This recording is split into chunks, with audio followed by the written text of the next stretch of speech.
Welcome to my scientifically informed insider look at mental health topics.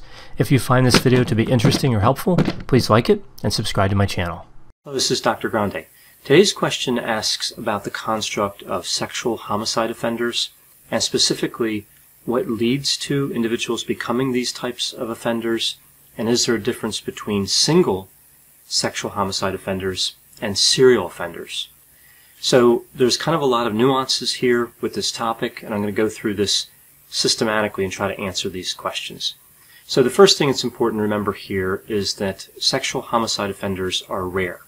We see a lot of coverage in the media, but really we have a small sample size to work with when we talk about this topic. We also see that many serial killers would also qualify as being serial sexual homicide offenders, but not all.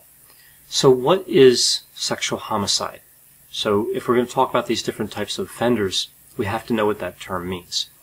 Well, we see here that there is no universally agreed upon definition of a sexual homicide, but most experts seem to agree that evidence of sexual activity at the crime scene by the perpetrator is required for an offense to qualify as a sexual homicide. And this evidence could occur before the killing, after the killing, or throughout the event. So we also see here that some researchers believe that a sexual homicide can take place even if there's no evidence of sexual activity. That some murders are so brutal that that really acts as a substitute for the sexual act. So this gets into an area that's a little more complex because it really changes the percent of homicides that could qualify as sexual homicide by quite a bit. I would say that, again, most scholars agree that evidence of sexual activity needs to be present. And that's really the definition I'm going to go with here in this video. So using this definition, we see that only 0.2% of all homicides would qualify as a sexual homicide in the United States. We also see that most sexual homicide victims are women, and they tend to be of childbearing age, and the majority of offenders do not kill multiple victims, and therefore do not qualify as serial sexual homicide offenders. So really we see that only a small proportion of sexual homicide offenders would qualify as serial killers. Now when we look at this group, sexual homicide offenders, we see that generally they're divided into three categories, although experts disagree on what these categories might be, and some disagree that there are three categories. But in general, we see three categories. Sexual homicide offenders that are motivated by anger, hate, and revenge. So with this category, we tend to see average intelligence in terms of the offender. We see average intelligence, they tend to be married or in a stable relationship, and they're not socially isolated. The crime scenes are often disorganized, with evidence of vengeance displayed to a specific victim available at the crime scene. Now the second type is those that are motivated by a need to satisfy a sadistic sex drive. So this is really, if you look at the Ted Bundy case, which is a very popular case among those who study serial killers, this is where Ted Bundy would likely fit, because he tended to be sadistic. We see that individuals in this category are likely to be highly intelligent, although this is disputed, and if we look at the Ted Bundy case, this is really strongly disputed. We also see they tend to be socially isolated and are involved with multiple paraphilias. So far we have the anger, hate, and revenge category, and then the sadistic sex drive category. The last category of sexual homicide offender would be those that kill for instrumental reasons.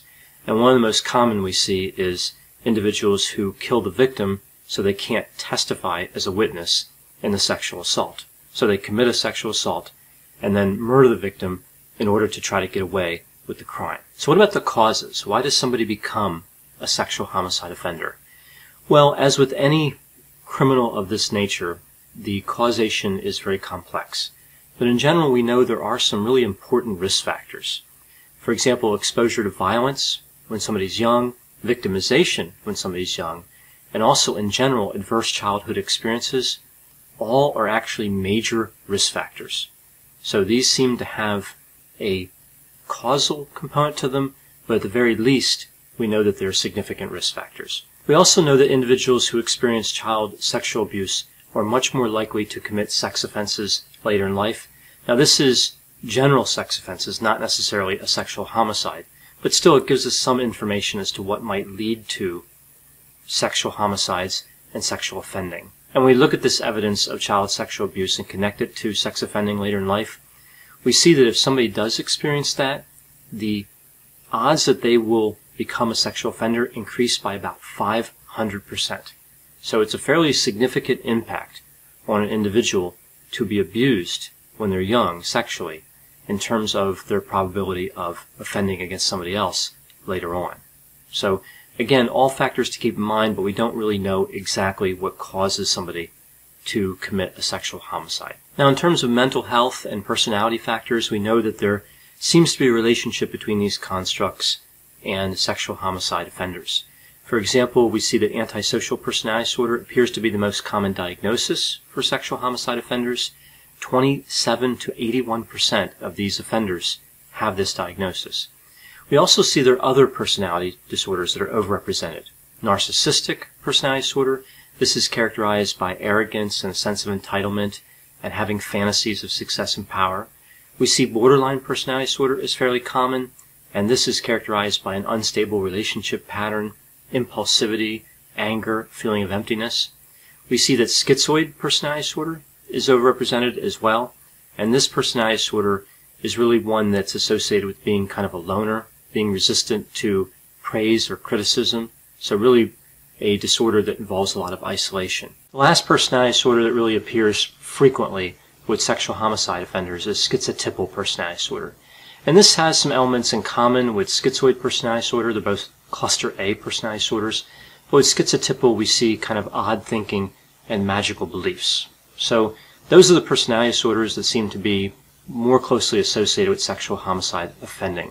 Now, in terms of paraphilias, it's sexual sadism here that really stands out. It actually is the most common paraphilia among these types of offenders, although it is not uncommon for these offenders to have multiple paraphilias. So with all that kind of general information about sexual homicide offenders, what seems to cause it, what type of personalities we tend to see with these offenders, what do we know about serial versus single? So the differences between individuals who commit multiple sexual homicides and individuals who commit one sexual homicide. Well, we see there are some significant differences between these groups. But again, I talked earlier about how sexual homicides are rare. Serial sexual homicides are exceedingly rare. So we do have trouble when we look at these studies because the sample sizes are extremely small. But still, there are some differences that we can identify. So we see here that serial sexual homicide offenders tend to have offenses that are premeditated. They're also twice as likely to choose victims with distinctive physical or personality characteristics, and they're also about twice as likely to target strangers. We also see that serial sexual homicide offenders are more likely to report deviant sexual fantasies within the 48 hours prior to the offense. So right before their offense, they're thinking about fantasies that involve sexual deviance a lot of the time. We also see a higher percentage of serial offenders verbally humiliated their victim during the offense. So we know from before that sexual homicide offenders are more likely to have narcissistic personality disorder and schizoid personality disorder. But again, we see here that serial sex offenders tend to have even more narcissistic and schizoid personality traits. And they tend to have more obsessive-compulsive personality traits. So this gets pretty interesting because from this we can kind of create theories about why or how somebody gets involved in this type of offending. One theory is that serial sexual homicide offenders have this tendency toward perfection and attention to detail, and this may allow them to escape apprehension for the first murder, and then of course it gives them an opportunity to commit more murders. So the obsessive-compulsive traits may help them get away with murder more often. We also see with the narcissistic traits that one theory could be that serial sexual homicide offenders are really fantasy stimulus collectors who seek out experiences to add to their private internal world of fantasy.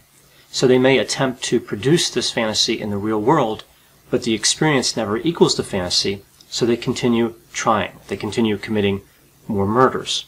Another theory, of course, is that this acting out of the fantasy is pleasurable, so they continue to do it for that reason.